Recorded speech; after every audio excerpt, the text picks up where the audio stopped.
मंजिलें हों चाहे जितने, पर राह सबकी एक। डॉक्टर सीवी रमन यूनिवर्सिटी, करगी रोड, कोटा, बिलासपुर। नमस्कार, आप देख रहे हैं मीडिया 24 न्यूज और मैं हूं आपके साथ भूपेश टांडिया। कहते हैं सामान्य चीजों से हटकर अगर कुछ अलग किया जाए तो उसका परिणाम भी बेहतर साबित होता है। ऐसा ही कुछ कर दिखाया है बलरामपुर जिले के रिटायर्ड बैंक कर्मी ने। उन्होंने परंपरागत खेती से हटकर पपीते की खेती कर किसानों के लिए मिसाल पेश की है। देखिए इस रिपोर्ट में।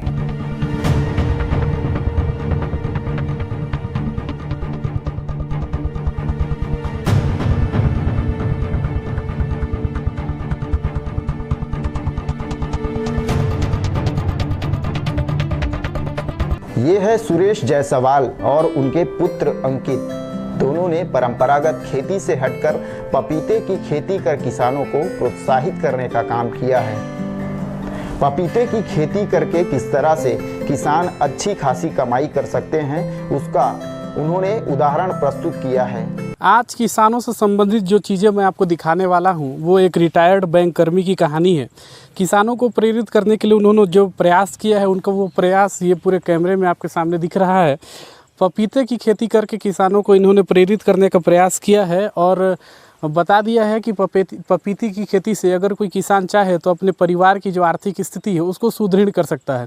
आप जहां तक देखेंगे, जहां तक आपकी नज़र जाएगी, चारों तरफ पपीते के ही पौधे दिखाई देंगे। और यदि ये संभव हो पाया है तो एक रिटायर्ड बैंक कर्मी ने ये पूरा कार्य किया है अपने परिवारों के साथ मिलकर।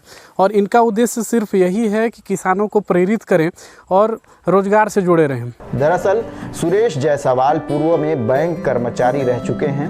रिटायर्ड होने के बाद खाली बैठने से अच्छा उन्होंने अपने परिवार वालों की मदद से यह पपीते की खेती की है। राजपुर विकासखंड के खुखरी गांव में स्थित अपने आधा एकड़ के खेत में इस बार इन्होंने पपीते की करीब 600 पौधे लगाए हैं और उसका परिणाम भी आपके सामने है। एक एक पौधे में करीब 35 से 40 पपीते के फल लगे हुए हैं। बाजार की कीमत से इसे यदि तुलना करें तो एक पपीते की कीमत 60 से 70 रुपए का होगा। इस तरह से कम मेहनत में परंपरागत खेती करके लाखों रुपए की कमाई पपीते से इस परिवार की होगी। उन्होंने किसानों को प्रेरित करने हेतु यह कोशिश की है। मैं छत्तीसगढ़ राज्य ग्रामीण बैंक में नौकरी करता था। नौकरी करने के बाद रिटायर होने के बाद पपीता की खेती करना शुरू किया।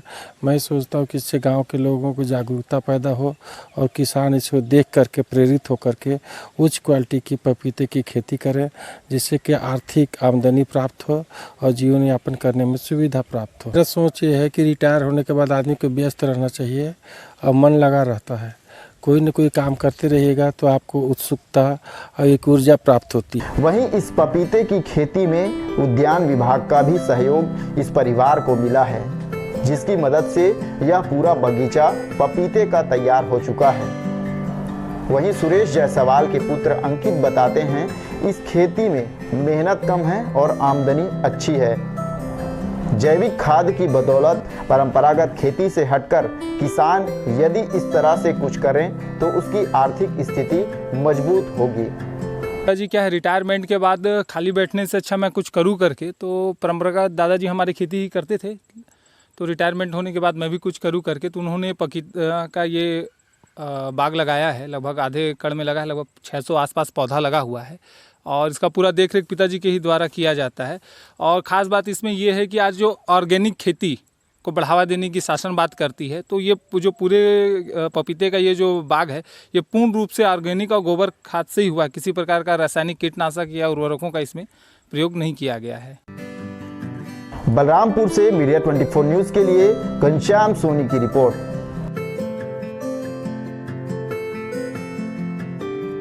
होराइजन हॉस्पिटल विश्व स्तरीय मल्टी स्पेशलिटी हॉस्पिटल अब रायपुर के हृदय स्थल में उपलब्ध। जटिल ऑपरेशन, क्रिटिकल केयर व आधुनिक इमरजेंसी सेवाएं, आपकी हर बीमारी का संपूर्ण इलाज। Horizon hospital, जलविहार colony, Katotala, Raipur.